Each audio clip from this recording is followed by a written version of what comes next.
പ്രാർത്ഥിക്കാം. പരിശുദ്ധനും നിത്യനുമായ ദൈവമേ, സ്വർഗീയ പിതാവേ, തിരുനാമത്തെ വാഴ്ത്തുന്നു, സ്തുതിക്കുന്നു. നിന്റെ ഏറിയ കൃപകൾക്കായി സ്തോത്രം ചെയ്യുന്നു. ഉന്നതനും ഉയർന്നിരിക്കുന്നവനും ശാശ്വതവാസിയും പരിശുദ്ധൻ എന്ന നാമമുള്ളവനുമായി ഞങ്ങളുടെ രക്ഷയായി, ഞങ്ങളുടെ വീണ്ടെടുപ്പായി, ഞങ്ങളുടെ നീതീകരണമായി, ഞങ്ങളുടെ മധ്യത്തിൽ വസിക്കായി സ്തോത്രം ചെയ്യുന്നു. കർത്താവേ, നിന്റെ ശക്തിയാൽ ഉന്നതമായി പ്രവർത്തിച്ച് നിന്റെ നാമത്തെ മഹത്വപ്പെടുത്തുമാറത്തക്കണം. അന്യായ ബന്ധനങ്ങൾ അഴിച്ച് നിന്റെ പ്രായശ്ചിത്ത രക്തം ഹേതുവായി നിന്റെ നീതി നിമിത്തം കർത്താവ് ഞങ്ങളെ ശബ്ദം കേൾക്കുന്ന ഓരോ ജനത്തെയും വിടിവിച്ച് നിന്റെ മഹാശക്തിയായി ദിനം പ്രതി കാക്കുന്നതിനായി സ്തോത്രം ചെയ്യുന്നു. അന്യായമ കർത്തൃത്വങ്ങളുടെ മേലെ കർത്താതി കർത്താവായി നിന്റെ നാമത്തെ മഹത്വപ്പെടുത്തിയാട്ടെ. ദേവാദി ദേവനായി നിന്റെ നാമത്തെ മഹത്വപ്പെടുത്തുമാറാകണം. തിരുവഴുത്തിനെ ധ്യാനിപ്പം കർത്താവ് കൃപ നൽകിയാട്ടെ.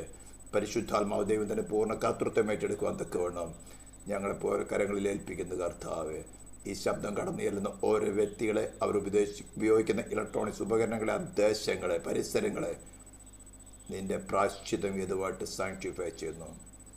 തിരുനാമത്തെ മഹത്വപ്പെടുത്തുന്നു. മഹത്വം ക്രൂശിന് യേശു ക്രിസ്തുവിൻ്റെ നാമത്തിൽ തന്നെ സ്തോത്രം. ദൈവനാമത്തിന് മഹത്വമുണ്ടാകട്ടെ. വീണ്ടും വരുന്നവനായ നമ്മുടെ കർത്താവായ യേശു ക്രിസ്തുവിൻ്റെ അതിശ്രേഷ്ഠമായ നാമത്തിൽ വീണ്ടും ഒരു ക്ലാസ്സിലേക്ക് കടന്നു വരുന്നതൊക്കെ ദൈവമായ കർത്താവ് നമ്മളെ സഹായിക്കുന്നല്ലോ. അടിസ്ഥാനപരമായ കാര്യങ്ങളാണ് കഴിഞ്ഞ ചില മാസങ്ങളായിട്ട് നാം ചിന്തിച്ചുകൊണ്ടിരിക്കുന്നത്. ആദ്യമായിട്ട് റോമാലേഖനത്തെ അടിസ്ഥാനമാക്കി ക്രിസ്തീയ വിശ്വാസത്തിൻ്റെ, ക്രിസ്തീയ മതത്തിൻ്റെ അല്ല, ക്രിസ്തീയ വിശ്വാസത്തിൻ്റെ അടിസ്ഥാനം എന്താണെന്ന് നമ്മൾ അല്പം ആഴത്തിൽ ചിന്തിച്ചു. അതിൽ കൂടെ നമുക്ക് വളരെ വ്യക്തമായിട്ട് മനസ്സിലായി, സകല മനുഷ്യരും ഏതും തോട്ടം തുടങ്ങി അവരുടെ മേൽ ഭരിക്കുന്നത് പാപത്തിൻ്റെ ദാസ്യത്തിലാണ്. അതിൽ നിന്നൊരു സ്വാതന്ത്ര്യം കിട്ടുവാൻ വേറെ മാർഗങ്ങളൊന്നും സാധ്യമല്ല. ദൈവം തന്നെ സൗജന്യമായി ഒരുക്കിയ തൻ്റെ പുത്രൻ്റെ യാഗത്തിലൂടെ അതിൽ വിശ്വസിക്കുന്നവർക്ക് കൃപയാൽ വിശ്വാസം മൂലം സൗജന്യമായ നീതീകരണം എന്ന് പറഞ്ഞാൽ പാപം ക്ഷമിച്ചു കിട്ടിയവരായിട്ടല്ല. യേശു ഒരു കാലത്തും പാപം ചെയ്യാതിരുന്നത് പോലെ നമ്മെ ദൈവിക ഭരണകൂടം കണക്കിടുന്നത്, അതായത് ക്രിസ്തുവിൽ വിശ്വസിച്ച് ക്രിസ്തുവിൽ വസിക്കുന്നവരുവിനെ കണക്കിടുന്നത് ഒരു കാലത്തും പാപം ചെയ്യാത്തവരായിട്ടാണ്. സ്തോത്രം. അങ്ങനെ ഒരു അവസ്ഥയിലുള്ളവരാണ് ദൈവരാജ്യത്തിലായിരിക്കേണ്ടത്. എന്നാൽ അവൻ്റെ കൃപയാൽ ഓരോരുത്തരെയും ശോധന ചെയ്ത് അഴുക്കുകളെ മാറ്റിക്കളഞ്ഞ ഒരു അവസ്ഥയിലേക്ക് കൊണ്ടുവരും. എന്നാൽ പുതിയ യെരൂശലേമിൽ വസിക്കുന്നവർ എല്ലാവരും തന്നെ പാപം ക്ഷമിച്ച് കിട്ടിയവരല്ല, പാപം ഒരു കാലത്തും ചെയ്യാത്തവരെ പോലെ ആയിത്തീരണം. അങ്ങനെയാണെങ്കിൽ നാം ക്രിസ്തുവിൽ പൂർണ്ണരായിത്തീരണം. ഇതാണ് ലേഖനങ്ങളുടെ ആകെത്തുക. ക്രിസ്തു എന്ന തലയോളം വളരുക, ദൈവത്തിൻ്റെ സകല നിറവോളം നിറഞ്ഞു വരിക എന്നൊക്കെ പറയുന്നതിൻ്റെ ക്രമമേക്കപ്പ പ്രാപിച്ച് അതേ പ്രതിമയായിട്ട് രൂപാന്തരപ്പെടുക, സ്തോത്രം, പുത്രനോട് അനുരൂപരായിത്തീരുക, ഇതൊക്കെ പറയുന്നതിൻ്റെ ലക്ഷ്യം ഇതായിരുന്നു. അപ്പസ്തോലന്മാർ പഠിപ്പിക്കുകയും സഭകളെ പരിപാലിച്ചു കൊണ്ടിരുന്നു മറ്റുള്ള വഴികൾ. എന്നാൽ ഇതിന്നൊക്കെയും അല്പമല്ലാത്ത വിധത്തിൽ ഡീവിയേറ്റ് ചെയ്തു പോയി വളരെ ആഭാസ്യമായ രീതിയിൽ ഇന്ന് ചർച്ചകളുടെ അവസ്ഥകളായി തീർന്നിരിക്കുകയാണ്. അതുകൊണ്ടാണ് ഈ അടിസ്ഥാന ഉപദേശങ്ങളൊക്കെ ഒന്നും കൂടി ഉപദേശിച്ച് നമ്മളെ ഒരു ക്ലാസ് അറ്റൻഡ് ചെയ്തെന്ന് പറഞ്ഞ് പോകാനല്ല. കാരണം അത്രമാത്രം ഡിസെപ്ഷൻ വിശ്വാസഗോളത്തിൽ കടന്നു വന്നിരിക്കുകയാണ്. ശരിയായി നിൽക്കാൻ ആഗ്രഹിക്കുന്നവർക്ക് പോലും അത്രയധികം ഡിപ്രഷൻസ്, പ്രഷറുകൾ വന്നിട്ട് ഇത് ശരിയാണോ, ഇത് തെറ്റ്, ഇവർക്ക് എന്താ തെറ്റ്, അവർക്ക് എന്താ കുഴപ്പം. ഞാനൊരു ഉദാഹരണം കാണിച്ചു തരാം. ഇന്ന് എനിക്ക് ഒരു ദേവദാസൻ അയച്ചു തന്നൊരു വീഡിയോയുടെ ചെറിയൊരു കാര്യം കാണിച്ചു തരാം. അത്രമാത്രം ഡിസെപ്ഷനിൽ കൂടിയാണ് ഇന്ന് ചർച്ച പോയിക്കൊണ്ടിരിക്കുന്നത്. അതൊന്ന് കാണിക്കാൻ വേണ്ടിയിട്ടാണ്. കണ്ടാൽ നാം ഞെട്ടിപ്പോകും, ഇതൊക്കെ ദൈവസ്ഥാനത്ത് നടക്കുന്നുണ്ടോ എന്ന്. ഒന്ന് ശ്രദ്ധിച്ചെന്ന് ഒരു മിനിറ്റ് നേരം കാണേണ്ട മതി, അധികം കാണാൻ പറ്റില്ല.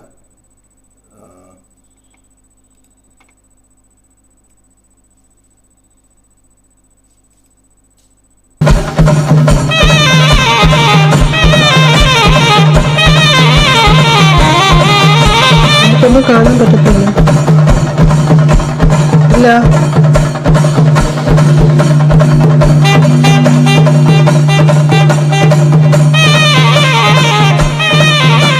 ഇല്ല, കാണാം. എനിക്ക് കാണാൻ പറ്റുന്നുണ്ടല്ലോ. എനിക്ക് കാണാൻ പറ്റുന്നുണ്ട്.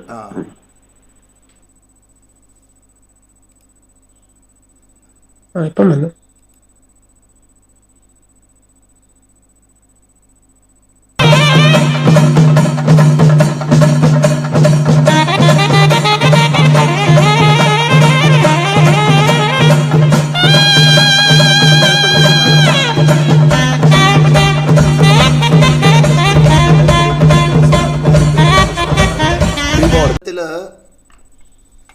ദൈവസഭകളെ, ഇത് ദൈവസഭയല്ല, ഇതെല്ലാം ഇത്തരത്തിൽ അധംപതിച്ചു പോയി. ഇവർ സാധാരണ ആൾക്കാരൊന്നല്ല കേട്ടോ, വലിയ വലിയ സഭകളുടെ സെൻട്രൽ പാസ്റ്റർമാരൊക്കെയാണ്.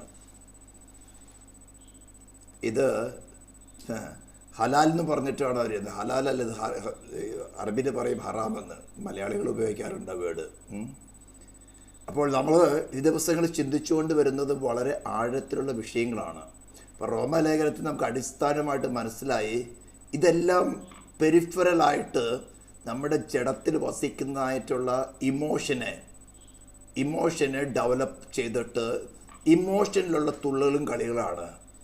ആത്മീക ശുശ്രൂഷകൾ നടക്കുന്നത് മനുഷ്യ ആത്മാവിലാണ്. അതുപോലെ ആത്മാവിൽ സത്യത്തിലുള്ള ആരാധന. ഇത് ജഡം വസിക്കുന്നത് സോളിലാണ്. അത് സ്റ്റിമുലേറ്റ് ചെയ്തിട്ട് അതിനെ പ്രോത്സാഹിപ്പിക്കത്തക്ക വേണ്ടമുള്ള ഗോഷ്ഠികളോ എന്തെങ്കിലും കാണിക്കുമ്പോൾ മനുഷ്യൻ കിടന്ന് തുള്ളും. റോക്ക് ആൻഡ് റോളിനേക്കാളും മോശമായ രീതിയിൽ ഇങ്ങനെ നടക്കുന്നത്. വലിയ പ്രസിദ്ധന്മാരായ ദേവദാസന്മാർ, ഒരു കാലത്ത് നല്ല രീതിയിൽ നിന്നിരുന്ന ദേവദാസന്മാർ പോലും ഇതിനകത്തുണ്ട്. വീഴുവാൻ ഒരൊറ്റ ഡിസിഷൻ മതി.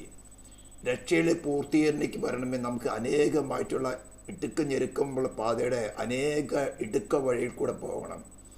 ടഫാണ്, റിയലി ടഫാണ്. എന്നാൽ ക്രിസ്തുവിൽ ആശ്രയിച്ച, ഉയർത്തെഴുന്നേറ്റവനെ ക്രിസ്തുവിൽ ആശ്രയിച്ചാൽ മരണം പോലും നമ്മുടെ കൺമുമ്പിൽ നിന്ന് ഭയന്നു പോകുന്നത് നമുക്ക് കാണാൻ സാധിക്കും. ഞങ്ങൾ എത്രയോ അനുഭവങ്ങൾ പറഞ്ഞിട്ടുണ്ട്.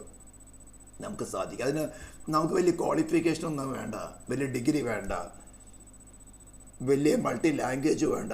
നമുക്കറിയുന്ന ഭാഷയിൽ നമ്മുടെ സമർപ്പണത്തിനാണ് ഇരിക്കുന്നത്. ആ കാര്യം ഇരിക്കുന്നത്, കർത്താവ് ഞാൻ ഒന്നുമില്ലാത്തവനാണ്. ഏതോ തോട്ടം തുടങ്ങി പാപത്തിന് അടിമകളായിരുന്നു. ഇന്ന് പാടിയ പാട്ടിൻ്റെ സെക്കൻഡ് സ്റ്റാൻസ് ഉണ്ട്, ഒന്നുമില്ലായ്മയിൽ നിന്ന് എന്നെ വീണ്ടെടുത്തു, പുത്രത്വം തന്ന് നിന്നോടൊരു രാജ്യത്തിലാക്കി. ആ അവസ്ഥ ഒന്ന് അക്നോളജ് ചെയ്തിട്ട് ഞാൻ നിന്നോട് കൂടിയാണ്. നമ്മളിലുള്ളതായിട്ടുള്ള ഈ കുറച്ച് ഹ്യൂമൻ നേച്ചറുണ്ട് നമുക്ക്. ആ ഹ്യൂമൻ നേച്ചർ നമ്മളിൽ നിന്ന് മാറ്റിയിട്ട് ഡിവൈൻ നേച്ചർ, അതായത് ക്രിസ്തുവിനെ പ്രാപിച്ചുകൊണ്ട് ഓരോരോ ഇൻസ്റ്റൻസിലും ഉയർത്തെഴുന്നേറ്റവനായി ക്രിസ്തുവിൻ്റെ ആ പുനരുദ്ധാന ശക്തി നമ്മളിൽ സ്വീകരിച്ചിട്ട് അതേ പ്രതിമയായിട്ട് രൂപാന്തരപ്പെടുവാനാണ്. അപ്പോൾ നമുക്ക് സഹിക്കാവുന്ന വിധത്തിൽ നമ്മളിലുള്ളതായിട്ടുള്ള ഹ്യൂമൻ നേച്ചർ അല്ലെങ്കിൽ ബലഹീനതകളെ എക്സ്പോസ് ചെയ്തു വരുള്ളൂ. നമ്മളെ തകർക്കാൻ തക്കോണം എക്സ്പോസ് ചെയ്യില്ല. എക്സ്പോസ് ചെയ്യുന്ന സമയത്ത് less load, it is mine, ഇതെൻ്റെ സ്വഭാവമാണ്, പ്ലീസ് ഇനി എനിക്കത് വേണ്ട, പ്ലീസ് എനിക്ക് നിന്നെ വേണം, നിൻ്റെ സ്വഭാവം എനിക്ക് മതി എന്ന് പറയുകയാണെങ്കിൽ കർത്താവ് അത് റീപ്ലേസ് ചെയ്തു തരും. നമുക്ക് തന്നെ അറിയാം, അങ്ങനെയല്ലയോ നമ്മൾ പഴയ സ്വഭാവങ്ങളിൽ നിന്നൊക്കെ മാറി വന്നത്. ഇനിയോ നമ്മൾ കഴിഞ്ഞ ഈ ദിവസങ്ങളൊക്കെ ചിന്തിച്ചുകൊണ്ടിരുന്ന വിഷയങ്ങൾ, പ്രധാനപ്പെട്ട വിഷയങ്ങളായിരുന്നു. ദൈവകൃപ ചെയ്താൽ ഇന്നോ അല്ലെങ്കിൽ നാളത്തെ ക്ലാസ്സോടുകൂടി നമുക്ക് ഈ റീകൺസിലിയേഷൻ കൺക്ലൂഡ് ചെയ്യണമെന്നാണ് ഞാൻ, അതായത് നിരപ്പിക്കൽ കൺക്ലൂഡ് ചെയ്യണമെന്നാണ് ആഗ്രഹിക്കുന്നത്. ദൈവത്തിൻ്റെ ആത്മാവ് നടത്തട്ടെ, ബുദ്ധി കൊണ്ടല്ല ഞാൻ ചിന്തിക്കുന്നത്. കഴിഞ്ഞ ദിവസങ്ങളിൽ എന്തുകൊണ്ട് റീകൺസിലിയേഷൻ്റെ അല്ലെങ്കിൽ നിരപ്പിക്കലിൻ്റെ ആവശ്യകത വന്നു, ദൈവത്തിന് മനുഷ്യരെ തന്നോട് നിരപ്പിക്കുന്നതിന് തടസ്സമായി നിൽക്കുന്ന വിഷയം എന്താണെന്ന് നാം ചിന്തിച്ചു. അതായത് ദൈവിക ഭരണകൂടം മാനവജാതിയുടെ മേൽ വിധിച്ച ശിക്ഷ ഇളവ് ചെയ്യുവാനോ നീക്കുവാനോ മാറ്റുവാനോ ദൈവത്തിന് സാധ്യമല്ല. ദൈവരാജ്യം എക്സിസ്റ്റ് ചെയ്യുന്ന അങ്ങനെയാണ്. ദൈവം പറഞ്ഞിരിക്കുന്നത്, എൻ്റെ വായിൽ നിന്ന് പുറപ്പെട്ടതിന് ഞാൻ മാറ്റം വരുത്തവനല്ല. മാറ്റം വരുത്തിയാൽ പിന്നെ ദൈവമല്ല. ദൈവമായിരിക്കണമെങ്കിൽ അവൻ മാറ്റമില്ലാത്തവനായിരിക്കണം, അവൻ സർവശക്തനായിരിക്കണം, അവൻ ആദ്യനും അന്ത്യനുമായിരിക്കണം, അവൻ സർവ്വവ്യാപിയായിരിക്കണം, സർവജ്ഞാനിയായിരിക്കണം. ഇങ്ങനെ 5 വിധത്തിലുള്ള ക്വാളിറ്റി ഉള്ള ഒരു പേഴ്സണാലിറ്റിക്ക് ദൈവമെന്ന് ക്ലെയിം ചെയ്യാൻ പറ്റുകയുള്ളൂ. ഇതൊക്കെ നമ്മൾ പഠിച്ചിട്ടുള്ളതാണ്. പിന്നെ നമ്മൾ ചിന്തിച്ചത് എന്തുകൊണ്ടാണ് മനുഷ്യനെയും ദൈവത്തെ തമ്മിൽ നിരപ്പിക്കാത്തക്കോടെ ഒരു മീഡിയേറ്ററിൻ്റെ, ഒരു മധ്യസ്ഥൻ്റെ ആവശ്യകത വന്നത്. ഇതേ ആൻസർ തന്നെയാണ്. ദൈവിക ഭരണകൂടം അവരുടെ മേൽ വിധിച്ചതായിട്ടുള്ള ശിക്ഷ നടത്തിയേ മതിയാകുള്ളൂ. അതായത് ദൈവിക രാജ്യത്തിലെ പ്രജകൾക്ക് തെറ്റ് ചെയ്താൽ ക്ഷമിക്കപ്പെടുന്നതല്ല ചെയ്യുന്നത്. പാപത്തിന് ശിക്ഷയുണ്ട്. തെറ്റ് ചെയ്താലും കുഴപ്പമില്ല, ദൈവം ക്ഷമിച്ചോളും എന്നുള്ള ഒരു ഇമ്പ്യൂണിറ്റി, ശിക്ഷിക്കപ്പെടുകയില്ല എന്നുള്ളൊരു മനോബോധം കടന്നു വന്ന് ദൈവരാജ്യത്തിൽ പാപം പെരുകുവാൻ ദൈവം ഒരിക്കലും അനുവദിക്കുകയില്ല. അത് ലൂസിഫറിൻ്റെ സംഘത്തെ ശിക്ഷിച്ചതിന് മുഴുവൻ ആത്മീയഗോളം പഠിച്ചതാണ്. എന്നാൽ ഇന്ന് മനുഷ്യ നേരെ തിരിഞ്ഞിരിക്കുക. എന്ത് ചെയ്താലും ഇപ്പോൾ നാം കണ്ടല്ലോ, എന്തെല്ലാം പേക്കൂത്തുകൾ ചെയ്താലും ഭയമില്ല.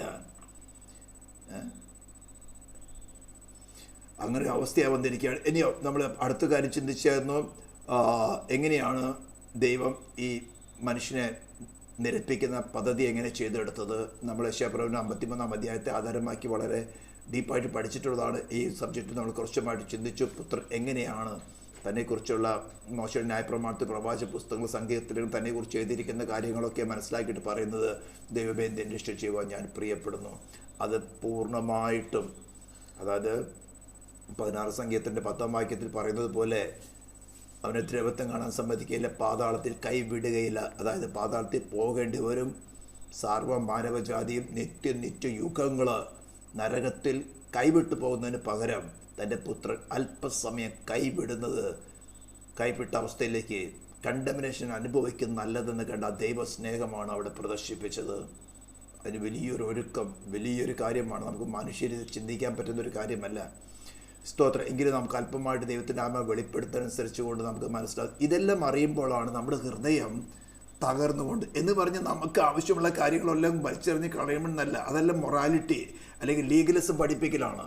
നാം ആഗ്രഹിക്കുന്നതിലും നാം നനയ്ക്കുന്നതിലും അത്യന്തപരമായി ഡിവൈൻ ഗവൺമെൻറ്, സ്വർഗീയ ദൂതന്മാരുടെ പരിപാലനം, ദൈവത്തിൻ്റെ ജ്ഞാനം, ശക്തി, ആരോഗ്യം, ബലം സകലതും തന്ന് ഫ്രീ ആയിട്ട് തന്ന് നമ്മളെ പരിപാലിക്കും. നാം അവൻ്റെ മക്കളാണ്. നമുക്ക് പകരമായിട്ട് കൊടുത്ത വില, നമ്മൾ വിലയ്ക്ക് വാങ്ങാൻ കൊടുത്ത വില, അല്ലെങ്കിൽ അഡോപ്റ്റ് ചെയ്യാൻ കൊടുത്ത വില അത്രമാത്രം വലിയ വിലയാണ്. അപ്പോൾ നമുക്കുണ്ടാകുന്ന കഷ്ടങ്ങളിലൊക്കെ നാം വ്യതിചലിച്ച് പതറിപ്പോകേണ്ട കാര്യമില്ല. നാം കൈവിട്ട് പോകാതിരിക്കേണ്ടതിന് പകരമായിട്ട് ദൈവം തൻ്റെ പുത്രനെ അല്പസമയത്തിൽ കൈവിട്ടു. ഇനി നമ്മളെ കൈവിടുകയില്ല, ഒരിക്കലും കൈവിടുകയില്ല. പക്ഷേ നമ്മളിലുള്ള ആ ഹ്യൂമൻ നേച്ചർ ഒന്ന് മാറ്റിയെടുക്കാൻ, നമ്മുടെ വീക്ക്നെസ് ഒന്ന് മാറ്റിയെടുക്കാൻ, നമ്മളിൽ മറഞ്ഞിരിക്കുന്നതായിട്ടുള്ള ജഡസ്വഭാവങ്ങളിൽ നിന്ന് ക്രൂശിഫൈ ചെയ്യുവാനാണ് ഇടയ്ക്കിട്ട് നമുക്ക് സഹിക്കാവുന്ന വിധത്തിൽ ചില ട്രയൽസ് തന്ന് അതൊന്ന് എക്സ്പോസ് ചെയ്യുന്നത്. ആ എക്സ്പോസ് ചെയ്യുമ്പോൾ ജസ്റ്റ് അക്നോളജ് ചെയ്യുക. അതാണ്, അവിടെയാണ് മനുഷ്യൻ പലപ്പോഴും തെറ്റിപ്പോകുന്നത്. അതെൻ്റെ കുറ്റമല്ല, സാത്താനാണ്, അങ്ങനെയാണ്, അവരാണ്, ഇവരാണ്, അങ്ങനെയല്ലേ, അവരല്ലേ തെറ്റ് ചെയ്തത്. ശരിയാ, അവർ തന്നെയായിരിക്കും തെറ്റ് ചെയ്തത്, നിങ്ങളായിരിക്കില്ല തെറ്റ് ചെയ്യുന്നത്, അവർ തന്നെയായിരിക്കും തെറ്റ് ചെയ്തത്. പക്ഷെ ആ സമയത്ത് നിങ്ങളിൽ ഉണ്ടാകുന്നതായിട്ടുള്ള വികാരം അതെന്താണെന്ന് എക്സ്പോസ് ചെയ്യാനാണ് ദൈവം ചെയ്യുന്നത്. നിങ്ങൾക്ക് മനസ്സിലാവുന്നുണ്ടോ? കുറ്റക്കാരെ ഓപ്പോസിറ്റ് പാർട്ടി ആയിരിക്കാം. ഇപ്പോൾ ഫോർ എക്സാമ്പിൾ ഡ്രൈവ് ചെയ്തുകൊണ്ടിരിക്കുകയാണ്, ഡ്രൈവ് സമയത്ത് ഒരാൾ റോങ് ആയിട്ട് ട്രാഫിക്കിൽ വന്ന് നിങ്ങൾക്ക് ഉപദ്രവിക്കാൻ നോക്കി. പെട്ടെന്ന് നിങ്ങളുടെ ഉള്ളിലുണ്ടാകുന്ന ആ ഇമോഷൻ എന്താണ്? നാച്ചുറലായിട്ട് അവർ ചീത്ത വിളിക്കാനും അല്ലെങ്കിൽ അവൻ തെറ്റായിരിക്കും, അവർ സാരമല്ലേ പോയിക്കോ എന്ന് പറയുന്ന ഒരവസ്ഥയിലേക്ക് കുറച്ച് ബുദ്ധിമുട്ടാണ്. ക്രിസ്തുവിലല്ലാതെ അത് സാധ്യമല്ല, ക്രിസ്തുവിലേ സാധിക്കുകയുള്ളൂ. ഇതാണ് നാം പഠിച്ചു വരുന്നത്. ഓക്കെ, ഈ കാര്യങ്ങളൊക്കെ നമ്മൾ ചിന്തിച്ചു. മനുഷ്യൻ്റെ ഉത്തരവാദിത്തം എന്താണെന്ന് കഴിഞ്ഞ ദിവസം നാം ചിന്തിച്ചു. വിശ്വസിക്കുക, വിശ്വസിച്ചാൽ മാത്രം പോലെ അതിൽ നിലനിൽക്കുക അന്ത്യത്തോളം. ഇന്ന് പ്രധാനപ്പെട്ട ഒരു കാര്യം ചിന്തിക്കാനുള്ളത്, പെന്തിക്കോസ്ത് ഗോളത്തിലും അല്ലെങ്കിൽ ക്രിസ്തീയ ഗോളത്തിലും തന്നെ മിക്കവാറും പേർക്ക് മനസ്സിലാകാത്തതും എന്നാൽ മനസ്സിലായാൽ തന്നെ അത് പ്രാഗൽഭ്യത്തിൽ കൊണ്ടുവരാൻ ബുദ്ധിമുട്ടുള്ളൊരു കാര്യമാണ്. What is the extent of atonement? അറ്റോൺമെൻറ്റിൻ്റെ വ്യാപ്തി അല്ലെങ്കിൽ ദൈർഘ്യം എന്ന് പറഞ്ഞത് എത്രയാണ്? ഇത് കുറച്ച് ഡീറ്റെയിൽ ആയിട്ട് ചിന്തിക്കണം. It's only one time. Atonement അല്ലെങ്കിൽ പ്രായശ്ചിത്തം എന്ന് പറയുന്നത് ഒരു സമയം മാത്രമേ ഉള്ളൂ എന്ന് പറയാൻ കാരണം ഇത് മിക്കവാറും ദേവദാസന്മാരും അല്ലെങ്കിൽ തിയോളജിയൻസൊക്കെ എഴുതിയിരിക്കുന്നത് പഠിപ്പിച്ചിരിക്കുന്നത്. ഈവൻ ഞാനത് കേട്ട് ഞാനും പ്രസംഗിച്ചിട്ടുണ്ട്. ദൈവത്തിന് ഏകജാതനായ പുത്രനേ ഉള്ളൂ, ഒരു പുത്രനേ ഉള്ളൂ. ഇനി വേറെ പുത്രൻ ഇല്ലാത്തത് കൊണ്ട് ഇനി ഒരു പ്രായശ്ചിത്തം സാധ്യമല്ല. അതല്ല വിഷയം. കാര്യം ശരിയാണ്, നമ്മൾ കേൾക്കുമ്പോൾ കറക്റ്റാണ്. തൻ്റെ ഏകജാതനായ പുത്രനെ എന്ന് ദൈവവചനത്തിൽ ഏറ്റവും പ്രധാനപ്പെട്ട വാക്യം ജോൺ 3:16 പറഞ്ഞിരിക്കുകയാണ്. തൻ്റെ ഏകജാതനായ പുത്രനെ വിശ്വസിക്കുന്ന ഏവരും നശിച്ചു പോകാതെ നിത്യജീവൻ പ്രാപിക്കേണ്ടതിന് അവരും നൽകുവാൻ തക്കവണ്ണം ദൈവം ലോകത്തെ സ്നേഹിച്ചു. അപ്പോൾ ദൈവത്തിന് ഏകപുത്രനേ ഉള്ളൂ. പക്ഷേ റീസൺ അതല്ല. അറ്റോൺമെന്റ് കൂടെ ചെയ്താൽ ഇസ്രായേലിന് സംഭവിച്ചതല്ലയോ? ഈ വർഷം പാപത്തിന്റെ അറ്റോൺമെന്റ് എല്ലാം തന്നെ പാപപരിഹാര പെരുന്നാൾ നടക്കുമ്പോൾ മഹാപുരോഹിതൻ അതിവിശുദ്ധ സ്ഥലത്തേക്ക് പ്രവേശിച്ച് തക്കുന്ന പാപപരിഹാര ശുശ്രൂഷ ചെയ്താൽ അത് പെർഫെക്റ്റ് ആണെങ്കിൽ ദൈവം ആ ഒരു വർഷമുള്ള പാപമെല്ലാം ക്ഷമിച്ചു. എല്ലാവരും സന്തോഷത്തോടുകൂടെ പോകും. വീണ്ടും അടുത്ത വർഷം അതേ കാര്യം തരാം. അപ്പോൾ അവർക്ക് പാപത്തിന്റെ ഓർമ്മ വരുത്തിക്കൊണ്ടിരിക്കുന്നത്, പാപം ദൈവം ശിക്ഷിക്കാതെ ദൈവിക ഭരണകൂടം അത് ക്ഷമിക്കുകയില്ല. അപ്പോൾ അറ്റോൺമെന്റ് അല്ലെങ്കിൽ പ്രായശ്ചിത്തം എന്ന് പറയുന്നത് നാം പറഞ്ഞു വരുന്നത് മാനവജാതിയെ ദൈവത്തോട് നിരപ്പിക്കുവാൻ വേണ്ടി ആവശ്യമായിരിക്കുന്നതാണ് പ്രായശ്ചിത്തം വേണം. പകരക്കാരനായിട്ടുള്ള ഒരു പ്രായശ്ചിത്തം നടക്കണം. അല്ലാത്തോടത്തോളം ദൈവിക ഭരണം കൂടെ വിധിച്ചതായ ശിക്ഷ ഇളവ് ചെയ്യുവാനോ നീക്കിക്കളയുവാനോ മാറ്റുവാനോ ദൈവത്തിന് സാധ്യമല്ല. മാറ്റിയാൽ പിന്നെ ദൈവമല്ല. അപ്പോൾ പ്രായശ്ചിത്തം, ഭൗതികമായ പ്രായശ്ചിത്തം ഒരു പ്രാവശ്യമുള്ളതെന്ന് പറയുമ്പോൾ വിശ്വാസികളായി നമുക്ക് ഏവർക്കും അംഗീകരിക്കാൻ വളരെ എളുപ്പമാണ്. ശരിയാണല്ലോ. ദൈവിക രാജ്യത്തിലോ ദൈവിക ഭരണകൂടത്തിനകത്ത് വീണ്ടും വീണ്ടും പ്രായശ്ചിത്തം നടക്കുകയാണെങ്കിൽ പാപം ചെയ്താലും ശിക്ഷിക്കപ്പെടുകയില്ല, ദൈവം പ്രായശ്ചിത്തം ഒരുക്കിക്കോളും എന്നുള്ളൊരു ചിന്താഗതി വന്ന് ഇമ്പ്യൂണിറ്റി അത് വരാതിരിക്കത്തക്കവണ്ണം പ്രായശ്ചിത്തം ഒരു സമയമേ ഉള്ളത് പറയുന്നത് ശരിയാണെന്ന് പഠിക്കാം. എന്നാൽ വിശ്വാസിക്ക് ഈ പ്രായശ്ചിത്തത്തിന് വിശ്വസിച്ചിട്ട് യേശുവിനെ ഹൃദയത്തിൽ വാഴുവാൻ സ്വീകരിക്കുമ്പോൾ ലഭിക്കുന്നത് ഒരേ ഒരു പ്രാവശ്യമേ ഉള്ളൂ. മനസ്സിലാവുന്നുണ്ടോ? അതായത് പാപം ക്ഷമിച്ച് കിട്ടുന്നത് അല്ലെങ്കിൽ മറഞ്ഞു കിട്ടുന്നത് ക്രിസ്തുവിൽ മറയുന്ന ഒരൊറ്റ പ്രാവശ്യമേ ഉള്ളൂ. അപ്പോൾ നാം ചോദിക്കുക, എല്ലാവർക്കും സംശയം വരും, വീണ്ടും വീണ്ടും നാം പാപം ചെയ്യുമ്പോഴോ? നമുക്ക് വേഗം മടങ്ങി വന്ന് ക്രിസ്തുവിൽ മറയാം. അല്ലാതെ പ്രായശ്ചിത്തം റിപ്പീറ്റേഷൻ ഇല്ല. എത്ര തെറ്റ് ചെയ്താലും മാനസാന്തരമില്ലാതെ ജസ്റ്റിഫൈ ചെയ്യുന്നുണ്ടെങ്കിൽ നിങ്ങളുടെ മനസ്സാക്ഷി കഠിനപ്പെട്ട് വജ്രമുന കൊണ്ട് എഴുതുന്നുണ്ട്. ഇസ്രായേലിനെ കുറിച്ച് പറഞ്ഞിരിക്കുന്നത് അവരുടെ പാപങ്ങൾ ഞാൻ വജ്രമുന കൊണ്ട് എഴുതിയിരിക്കുന്ന പറഞ്ഞിരിക്കുന്നത്. വജ്രം അത്രയും ബ്രിട്ടിലായിരിക്കുന്ന ഗ്ലാസ് എഴുതണമെങ്കിൽ വജ്രം കൊണ്ട് എഴുതുന്ന പോലെ ആ മനസ്സാക്ഷി എത്രയും സോഫ്റ്റ് ആക്കി വെക്കുന്നോ, നാം നമ്മുടെ തെറ്റിനെ ജസ്റ്റിഫൈ ചെയ്യാൻ നോക്കുമ്പോൾ നമ്മുടെ മനസ്സാക്ഷി ഹാർഡായിക്കൊണ്ടിരിക്കുക. ദൈവത്തിന്റെ പരിശുദ്ധാത്മാവിന് കയറി ഇടപെടാൻ പറ്റില്ല. അവിടെ sorry, I am the wrong, ഞാനാണ് തെറ്റിച്ചത്. സാഹചര്യമോ മറ്റുള്ളവരോ സേറ്റാൻ ആരെയും കുറ്റം പറയും, Lord it is my mistake, ഞാൻ നിന്നിൽ വസിച്ചില്ല. ടെംപ്ടേഷൻ വന്നപ്പോൾ ഞാൻ നിന്നിൽ വസിക്കാതെ അല്പമായിട്ട് ജഡത്തിൽ സംസാരിച്ചു പോയി, പ്രവർത്തിച്ചു പോയി. Lord it is my mistake, please forgive me, wash me by your blood. It's the only way. പ്രായശ്ചിത്തം ഒരു പ്രാവശ്യമേ ഉള്ളൂ.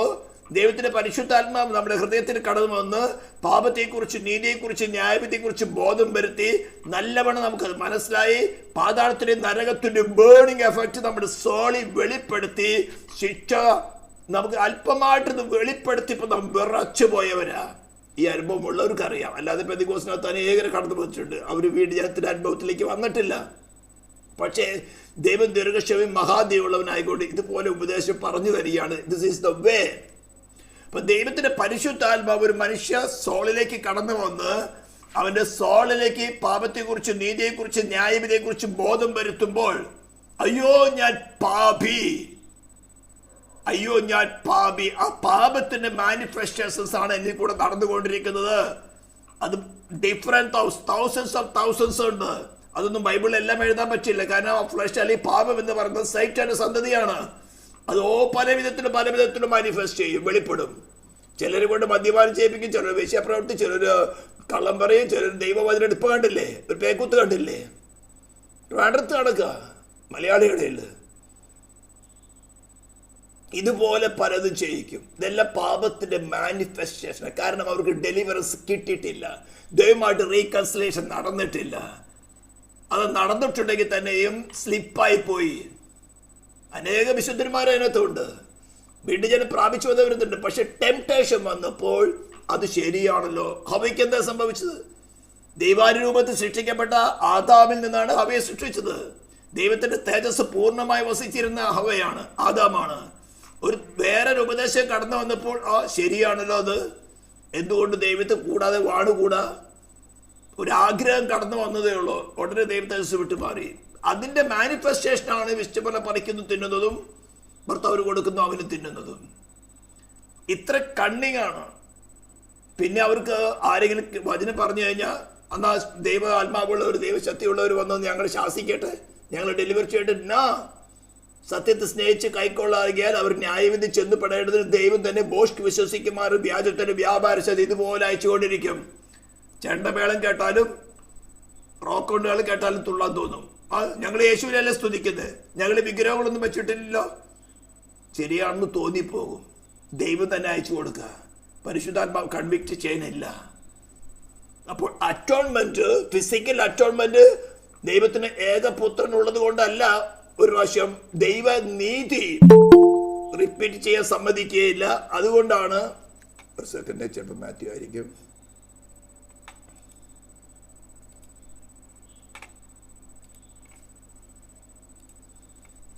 ഓക്കെ, ദൈവനീതി റിപ്പീറ്റേഷൻ അനുവദിക്കുകയില്ല. Only one time, only one time. ഇതേ കാര്യം തന്നെയാണ് വിശ്വാസം നിന്റെ ജീവിതത്തിലും.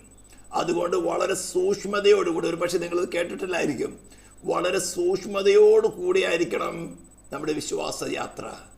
അതാണ് അപ്പോസ്തലന്മാർ എഴുതിയിരിക്കുന്നത്, ഉണർന്നിരിപ്പിൻ, ഉണർന്നിരിപ്പിൻ, നിങ്ങളുടെ പ്രതിയോഗിയ ശത്രു അലർന്ന സിംഹം പോലെ ആരും വിഴുങ്ങേണ്ടു. ഈ വിഴുങ്ങി കണ്ടതൊക്കെയാണ് നമ്മളിപ്പോൾ കണ്ടത്. അപ്പൊ വളരെ ജാഗ്രതയോടുകൂടെ. എന്നാൽ ഇത് നമുക്ക് മാനുഷികമായ രീതിയിൽ സാധ്യമല്ല. അതിനു വേണ്ടിയാണ് പരിശുദ്ധാത്മാവിനെ നമുക്ക് തന്നിരിക്കുന്നത് സഹായകനായിട്ട്. ഡിവൈൻ ഗവൺമെന്റിന്റെ ജസ്റ്റിസിനനുസരിച്ച് കൊണ്ട് ഒരു ലോയറിനെ പോലെ നമുക്ക് വേണ്ടി പക്ഷപാതം ചെയ്യുവാൻ. ഇപ്പൊ ഒരു ലോയർ നമ്മൾ തെറ്റ് ചെയ്ത്, ഫോർ എക്സാമ്പിൾ നമ്മൾ ഏതെങ്കിലും ഒരു കാര്യത്തിൽ കുറ്റത്തിൽ പിടിക്കപ്പെട്ടു, ഞാനൊരു സാധാരണ മനുഷ്യനെ കുറിച്ച് പറയാം. നല്ലൊരു ലോയറിന്റെ അടുത്ത് പോവുകയാണെങ്കിൽ, ലോ അറിയുന്ന നല്ലൊരു ലോയറിന്റെ അടുത്ത് പോവുകയാണെങ്കിൽ എന്ത് ചെയ്യും? നിയമപരമായിട്ട് വാദിച്ച് തൻ്റെ കക്ഷിയെ നിയമപരമായിട്ട് ജയിപ്പിക്കും. നാം തെറ്റൊന്നും ചെയ്തിട്ടില്ല, ആരോ വ്യാജമായിട്ട് നമ്മൾ കേസിൽ കുരുക്കിയതാണ്. നിയമം ശരിയായി അറിയാത്തൊരു വക്കീലിനെ പിടിച്ചുകൊണ്ട്, അവന് വക്കീൽ തന്നെയാണ്, പക്ഷെ നിയമം ശരിയായ വിധത്തിൽ അറിയാത്തൊരു വക്കീലിനെ പിടിച്ചുകൊണ്ട് വാദിക്കാൻ പോയി എന്ത് ചെയ്യും? മറ്റൊരു കക്ഷിയുടെ അടുത്ത് നല്ലൊരു വക്കീലുണ്ടെങ്കിൽ അവൻ നിയമത്തെ തന്നെ വളച്ചൊടിച്ചുകൊണ്ട് വഞ്ചനയായിട്ട്, അവന് നിയമം അറിയുന്നവനാ, നിയമം അറിയുന്നവൻ തന്നെ നിയമത്തെ എങ്ങനെ വളച്ചൊടിക്കാൻ സാധിക്കുമെന്ന് ആ ട്രിക്ക് പഠിച്ചവനാ. അത് മുഖാന്തരം ഈ തെറ്റ് ചെയ്യാത്ത നിരപരാധിയുടെ മേലെ ശിക്ഷ ഏൽപ്പിക്കും. ഇതേ ട്രിക്ക് സീറ്റാൻ ചെയ്യുന്നത്, ഇതേ ട്രിക്കാണ് ഈ വഞ്ചകരായ ഉപദേഷ്ടാക്കന്മാർ ചെയ്യുന്നത്. കേൾക്കുമ്പോൾ നമുക്ക് തോന്നും, യേശുവിനെ തന്നെയല്ലേ ഒരു പ്രസംഗിക്കുന്നത്. അതിനൊരു വാക്യമുണ്ടല്ലോ, അവരും യേശുവിനെ അല്ലയോ പ്രസംഗിക്കുന്നത്. പൗലോസ് പറയുന്നത്, ഫിലിപ്പിലേത്ത് പറയുന്നത്, അവര് എന്തെങ്കിലാവട്ടെ യേശുവിനെ അല്ലയോ പ്രസംഗിക്കുന്നത്. താഴോട്ട് വരുമ്പോൾ പിന്നെ അതേ ഫിലിപ്പിലേത്ത് പറയുന്നുണ്ട്, ഇവരെല്ലാം ക്രൂശിന്റെ ശത്രുക്കളാണെന്ന്. കാരണം അവർ ക്രൂശിക്കപ്പെട്ട ക്രിസ്തുവിനെ അല്ല പ്രസംഗിക്കുന്നത്.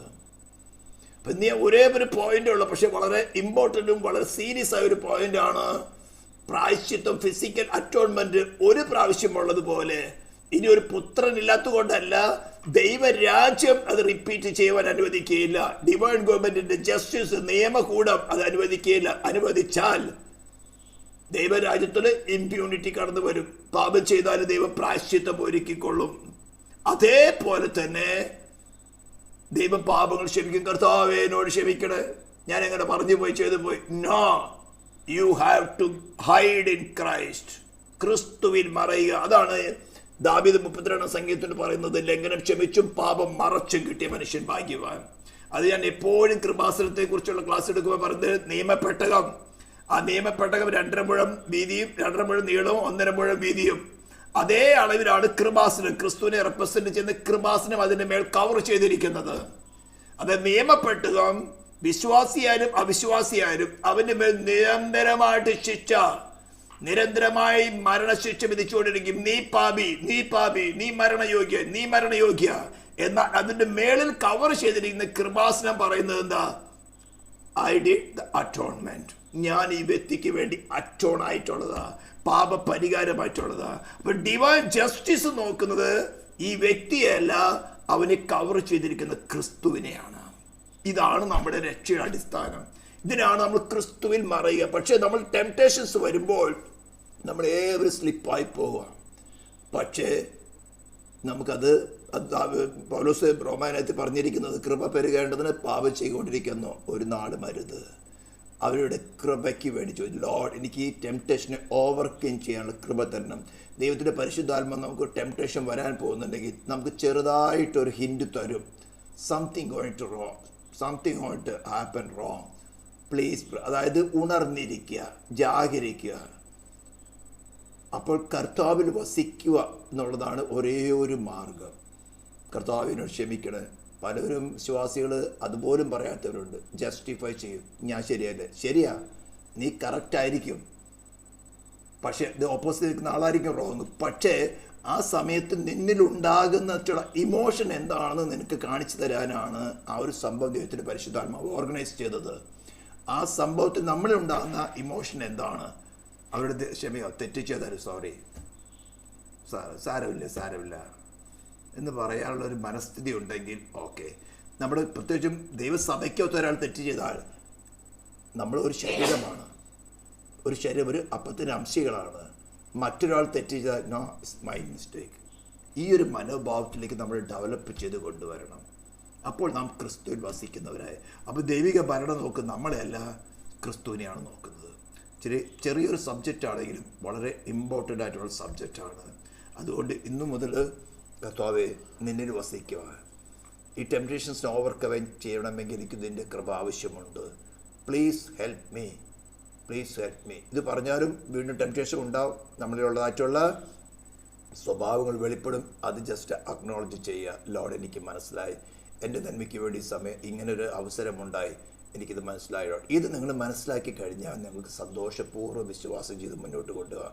ദൈവകർത്താവ് നമ്മളെ സഹായിക്കട്ടെ. പ്രാർത്ഥിക്കാൻ പരിശുദ്ധ നിത്യമായ ദൈവം സ്വർഗീയ പിതാവേ, ഇതിൻ്റെ കരുണയ്ക്ക് സ്നേഹത്തിനായി സ്തോത്രം ചെയ്യുന്നു. ആഴത്തിൽ ചില വിഷയങ്ങൾ കർത്താവ് ചിന്തിക്കാൻ കൃപ നൽകിയല്ലോ. പലപ്പോഴും ഞങ്ങൾ പരിജ്ഞാനമില്ലായതുകൊണ്ട് കർത്താവ് ഇന്നിൽ മറയാതിരുന്നിട്ടുണ്ട്. ഇന്ന് ഈ ശബ്ദം കേൾക്കുന്നവരെയും ഇനി യൂട്യൂബിൽ കേൾക്കുന്നവരെയും കർത്താവ് ഈ ഒരു സത്യം ഗ്രഹിപ്പിക്കുമാറാൻ പ്രാർത്ഥിക്കുന്നു. ഇസ്രായേലിൻ്റെ നിൻ്റെ നാമത്തെ ഞങ്ങൾ അനുഗ്രഹിച്ചുകൊണ്ട് പ്രാർത്ഥിക്കുന്നു. പ്രാർത്ഥന കേട്ടതിനായി സ്തോത്രം. യേശു ക്രിസ്തുവിൻ്റെ നാമത്തിൽ തന്നെ സ്തോത്രം.